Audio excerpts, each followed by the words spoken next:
Good morning. Today we have Deborah Martin, who's the Executive Director of Elder Help San Diego, and Candace Caulfield, who's on the Board of Directors at Elder Help San Diego. Thank you for coming, both of you. Welcome.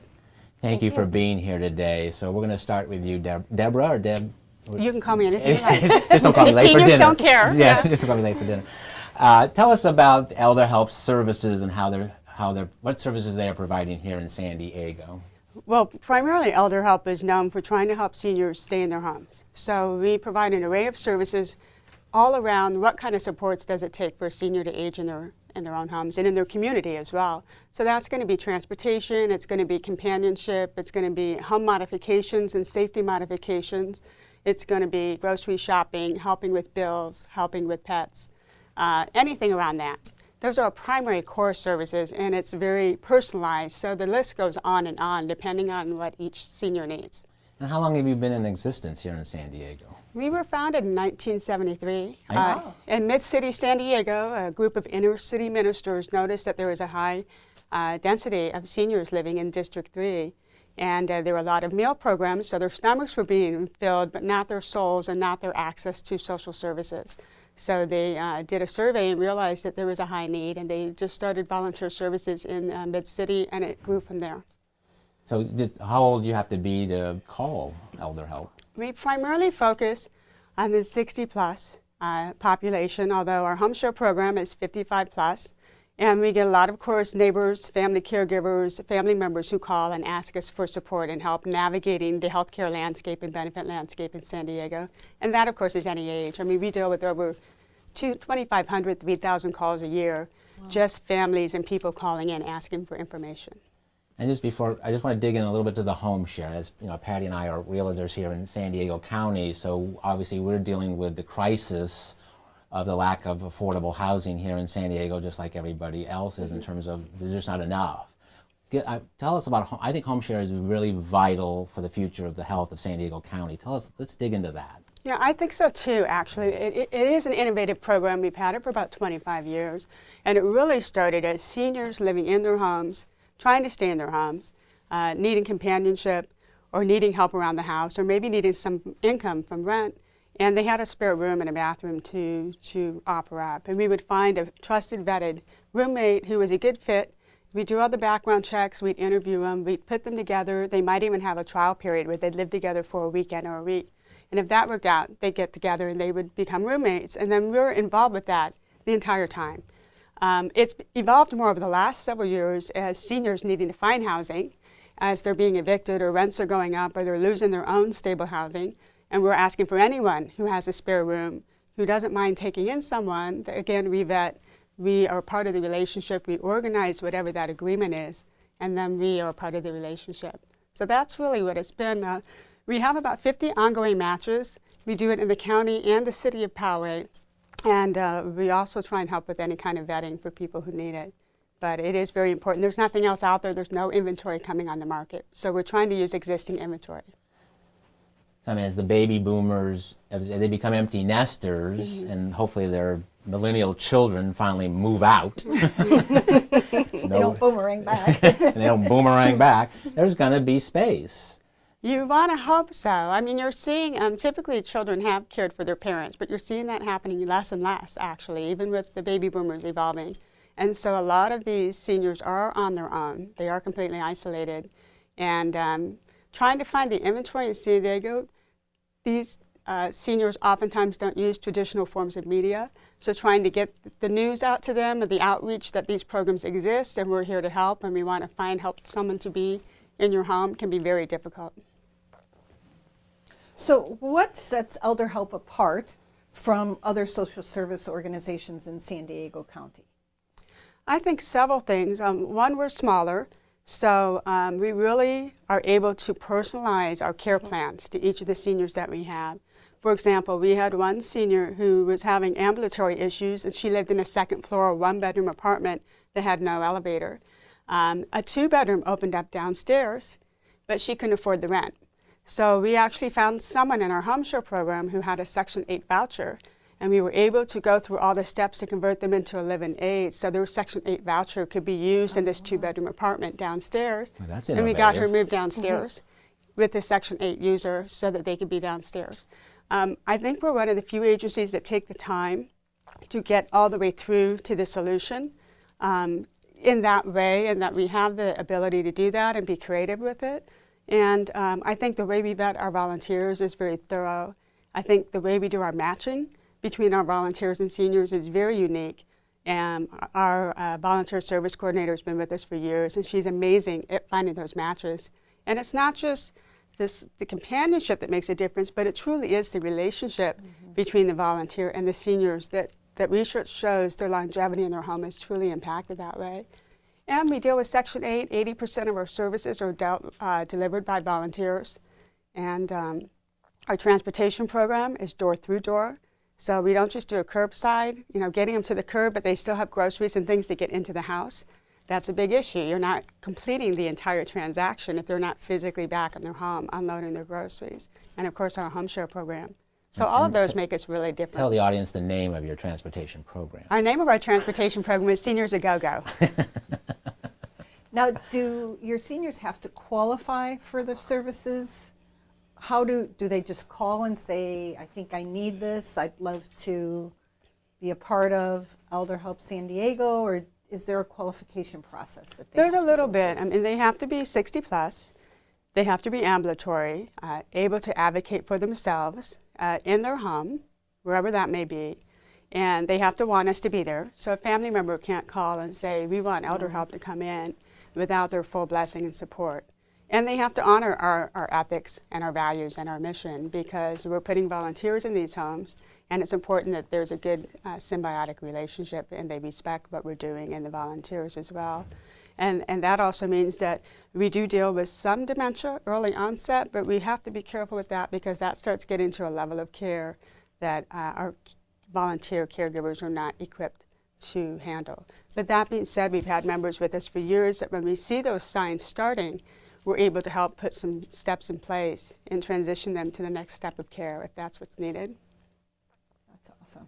Yeah. That's awesome. And Candace, I just want to get you in. How did you get involved in this amazing program? I got involved through a colleague a couple years ago, and I started with our Essence of Life Awards committee, which our Essence of Life Awards is coming up on March 5th this year, and I'm continuing on the committee, but I had such a good time and I enjoyed working with the board members and the mission of the organization to help seniors stay in their homes with dignity and live their later years with dignity in their homes. That just really resonated with me. So fortunately they asked me to be on the board and I said yes, and ever since then I've been very passionate about the organization and what it does for our local seniors who And really you're on need the help. board of trustee. You're Board of directors. board of directors, and that's been how long?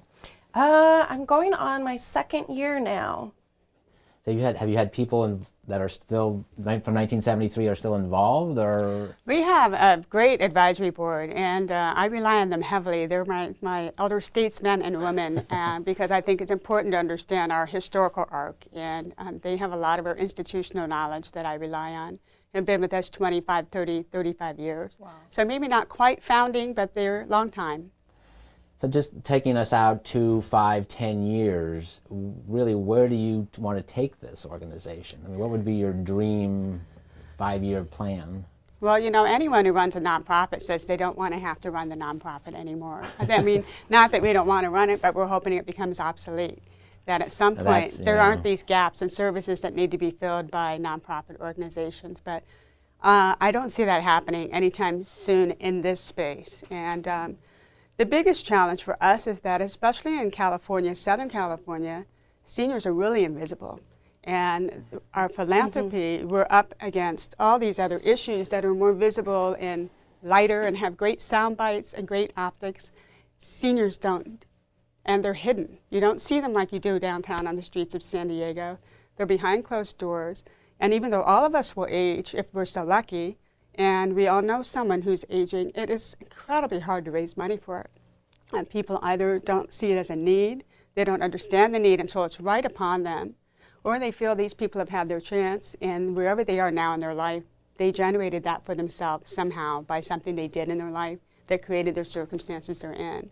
And I would say the lion's share of the people we serve did everything right. You know, they paid their taxes, they served in They their, worked the hard. war, they worked hard. Maybe they were one medical instance away, or a divorce, or a widow, a lot of widows. And making ends meet in this day and age is almost impossible. And they just need a little help. And we foster independence. We're not looking for dependency, over-reliance. We want them to be independent, engaged, needed members of society. So as far as 5-10 years, I have concerns, to be honest, especially the next 4 years. We're not quite sure what's going to happen with Social Security and Medicaid. And trying to get all the agencies in San Diego to work together to create a safety net where we're all seamlessly trying to help these people pass from service to service, and they understand what's available is an ongoing purpose that we have, so that the city, especially with our Aging Communities initiative that we're working on right now, right? The World Health Organization trying to get that designation and get San Diego County to truly be recognized as an aging county would be an amazing thing. And hopefully with the aging baby boomer, we're quite vocal, so maybe we won't be as silent. I love that you're putting yourself in that group, Patty. I am in Are you that vocal? group. Yes. Yeah. And that's, Patty and I we study this in, not professionally all the time, but we're hoping that, our parents, we both lost both sets of parents in the last 2 years, and they were truly the World War II generation where, we don't talk about things. But do you see a change in that in any direction where people are becoming more, yes, I want services, or no, I don't want, Or more verbal about their verbal needs instead of holding it in and hiding it. That's a good question. I mean, you're certainly going to see some generational things happening, one being technology. I mean, we're still dealing in a generation where technology is still a little uncomfortable or not trusting. But as we get into the next 10 years, people are going to start aging who have had phones, smartphones and technology and iPads for a while. And that's where you see a lot of the support and care coming from, especially remotely. Especially to scale the number of people we serve, we're going to have to rely on technology in some way. So I definitely see that playing a much bigger hand. I think more people would be open to being collaborative and asking for help, and not being so prideful that this is something that they shouldn't be doing. I'd like to think that that's going to happen, because certainly the more that we are aware of the need, the more that we can all take care of it. Well, and hopefully the coalition that is being created and the funds that are being granted will focus on people working together instead of divvying out funds to individual little villages or organizations, and making it more collaborative, like the title says, the coalition to collaborate, versus I'll give you 500 and I'll give you 500 and then you go do your own thing. Right, exactly. I mean, the more collaboration is huge. I mean, in San Diego, there's over 400,000 seniors, right? Half of those are living below the Elder Economic Index. That's huge. Yes. We hear a lot about other issues, and those numbers, they're a drop in the bucket compared to what we're talking about. And that's a 30% growth in the next, 10 years. The population in San Diego alone is huge. So there's so many needs, and there's so many agencies doing different pieces of it that without collaboration, there's going to be a huge bottleneck in the delivery of it. So I think that we can be much more effective if we all come together.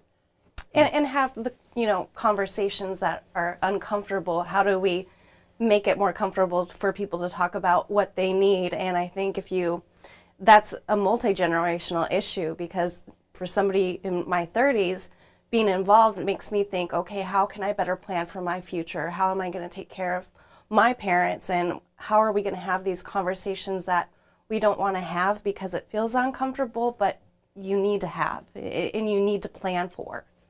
I hope that at each passing year, the conversations are more vocal, more out there.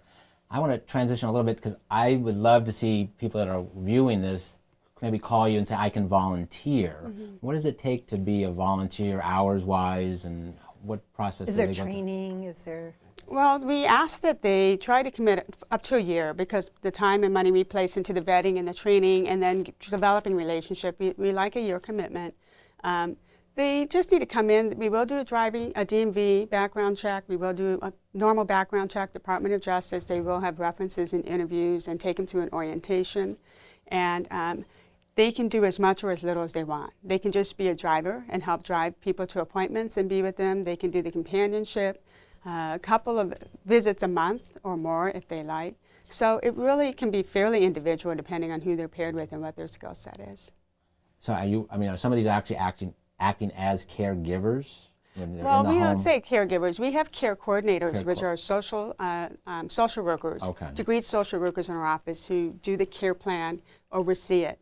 And then our paraprofessional volunteers do have some training, but they're going in for the companionship, the services, the home modifications are usually volunteer-based, help with the bills, help with the transportation, all volunteer-based. We're not caregiving agency or providing caregiving Right. support. There's So we separation. stay away from that level of care or the health care side of it.